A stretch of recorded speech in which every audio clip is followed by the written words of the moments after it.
Well, good morning, Countryside. Hope you're doing well today. Just a few thoughts this morning. Let's continue to be in prayer for our church. Let's continue to be in prayer that one of these days soon that we'll be able to gather together again and be with each other. I am probably most excited about that because I really do prefer to preach to you, to people, instead of to a camera. That being said, we're going to continue broadcasting our services every Sunday morning. The other thing that I think we really need to pray over is the situation going on down in the States. You know, I'm a U.S. citizen, and I was born down in the States. And as I see what happens there, and I've lived here for over a decade, the reality is what happens there tends to spill over into this country. And so I think we really need to spend some time examining our hearts to make sure that we love people, all people, that we don't hold prejudices, that we don't hold deep-seated racism. And I think that's something that we need to be praying about on a daily basis. Lord, show me where I am deficient. Show me where I fall short. Show me where I can be more like Christ.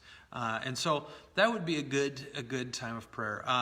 Other prayer stuff, I don't know if you've heard, but if you are an attender at Countryside Community, you know Dave and Holly. Well, Holly's dad passed away the other day. And so we can be in prayer for Holly's family, her brother and her mom, as they work through this. It's tragic. And so be praying for them. And I think that's what I've got for announcements and for prayer requests. But make sure you're spending time in prayer. And don't forget, we do have prayer meetings on Zoom every Thursday morning at 10 a.m. and every Sunday morning at 9:30 a.m. pre-service. So please join us for those. You can find the address for that on the sermons on the Facebook page, and we'll get that up on the website so that you don't have to go searching for it. Anyway, my passage that I picked this morning is out of Psalm 90. We're going to read the first 12 verses, and we'll jump right in. The ascription is this: a prayer of Moses, the man of God. And this is what he says: Lord, you have been our dwelling place in all generations. Before the mountains were brought forth, or ever you had formed the earth and the world, from everlasting to everlasting, you are God. You return man to dust and say, return, O children of man. For 1,000 years in your sight are but as yesterday when it is past, or as a watch in the night. You sweep them away as with a flood. They are like a dream, like grass that is renewed in the morning. In the morning it flourishes and is renewed. In the evening it fades and withers. For we are brought to an end by your anger. By your wrath we are dismayed. You have set our iniquities before you, our secret sins in the light of your presence. For all our days pass away under your wrath. We bring our years to an end like a sigh. The years of our life are 70, or even by reason of strength 80. Yet their span is but toil and trouble. They are soon gone, and we fly away. Who considers the power of your anger and your wrath according to the fear of you? So teach us to number our days, that we may get a heart of wisdom. Our passage this morning contrasts us and God. Matthew Henry says that this is Moses' response to the judgment that God hands down in Numbers 14. That is the story when the people rebelled. I mean, they sent the spies in, and the spies came out, and they give this report, and the people are like, no, we don't want to go. And then God judges them. And this is, Matthew Henry believes that this is Moses' response to that judgment. Moses understands that God is transcendent. He sees his might, his power, his glory. And Moses sees that God's ways are better. And even though this judgment is terrible, this judgment is just. And that's what Moses sees. And he talks about God. This song that he writes lifts up God's awesomeness. It lifts up his transcendence. It understands and sees his goodness and his greatness in all that he does. It reinforces the fact that we don't quite understand how God works. We don't quite understand why he does some of the things he does, but those things are always good. And so as we see what's going on around us, I think we need to be reminded of this. I think we need to be reminded of God's greatness and all that goes on in the world.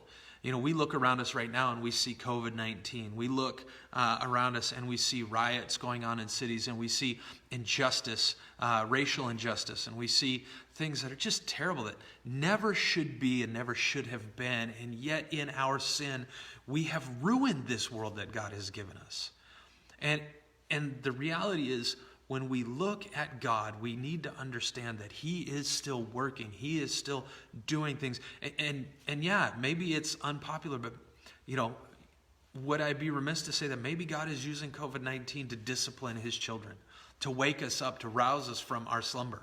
Maybe He's using this to help us understand that gathering with His church is not just an if you can get time to do it thing. It is something that we are commanded to do. And maybe it is just so that we understand our finiteness. Because we often feel safer thinking that God is small and finite like us. Like he's just Joe from down the street.